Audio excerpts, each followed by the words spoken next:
Section B is about the pedagogical approaches and assessment. So the question for that is evaluate and justify how you've secured positive outcomes for learners across the curriculum. So how do you first of all sort of go about approaching that question? Well, again, you have to explain how you would interpret the question, because obviously different people would interpret that differently.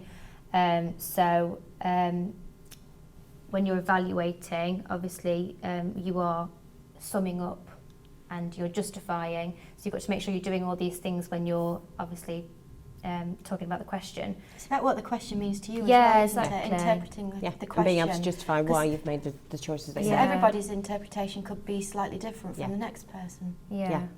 So you've got to evaluate and justify why you've chosen the area, but what about securing positive outcomes? What do you think that means?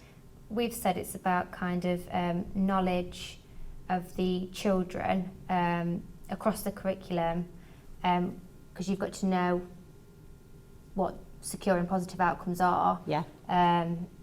So we said about the curriculum, didn't we? And then we said about subject knowledge as well. We felt that it covered two areas: knowledge of the children and your own subject knowledge. Of the curriculum. So thinking about subject knowledge of the curriculum, you could refer to your file, because there will be an area in there to show subject knowledge audits. Yeah, your subject knowledge audits.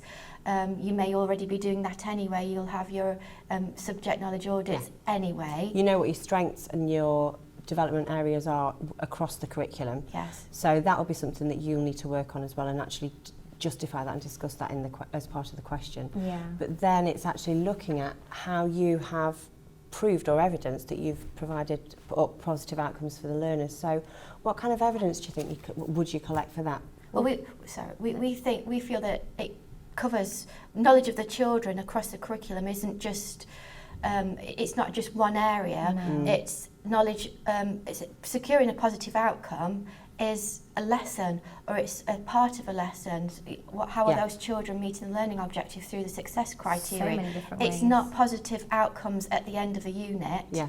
It's not just one thing. So where would you get your starting points for this? So like you'd have your baseline data to start off with, and that would show you. And that comes from the year below, apart from if you're in reception. Yeah, where they come in, or it's how you've used that data to start you off. That would be a starting point, wouldn't it? And then you'd have your end of unit plans, your assessments. That would be the next step up, which would be more your summations. That would be your summative. It's more of a summative type of assessment. Yeah. In terms of formative, you've got your observations, key questioning on your lessons, on your lesson plans. Yeah, your annotated planning. You've got to make sure that you have.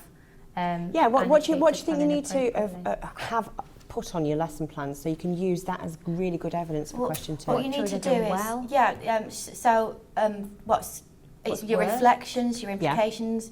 How they met the success criteria. The responses from the children, but you've got to be able to show, if you are using that, you need to show how that is feeding into your next lesson plan. Yeah. It's no good just saying, I annotated showing that one plan. So you could perhaps show a sequence of plans. That would be good to show that would be strong evidence. How you've got the positive outcomes. What else would go with the plans that you could use as actual sort of hard evidence from the children? Well, it's the children's actual work, the work that they've done. Not along a ream of evidence, photocopies of work, but maybe a starting point and an end point to really just so it's demonstrate. Yeah, and concise and to the point. Yeah. So what areas do you think would be useful to show as part of question B in the Viva? What areas of the curriculum might you show a piece of children's work for? Definitely cover a vast amount of subject areas. Don't just stick with literacy and numeracy. Again, because not all... Well, the question says across the curriculum, exactly. doesn't it? So make sure that different areas are covered. So, for example, in PE, you might be using photographic evidence. But obviously that will need to be annotated. But it'd be an interesting way of actually demonstrating how you've moved learning forward.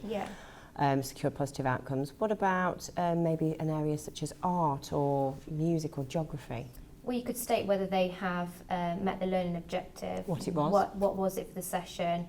If they've achieved it, how have they achieved it? Yeah, and what's your evidence? But you need to, particularly in something like that, what was their starting point? what was their challenge, what was their strength, and how did you address that, and why do you think that this was a positive outcome for them? Again, it's why about, are you using that evidence? Yeah, it's about knowing the children, isn't it, and knowing where they are and being able to justify that. Yeah. If you know their starting point, you know whether you have secured positive outcomes for them because you know your children. Within that question, as for section A, you referred to wider reading. How could you sort of incorporate wider reading into that question to give it more, give some links between theory and practice, and just to give it more weight? Well, you need to use your wider reading in every question. Yeah. At every point, you need to involve wider reading, because that justifies your evaluation, As and you it were doing an supports, or assignment. just as if it's an assignment, it supports or refutes or. So looking for wider reading that would look at positive outcomes for pupils, assessment around that sort of area. Yeah. Yeah.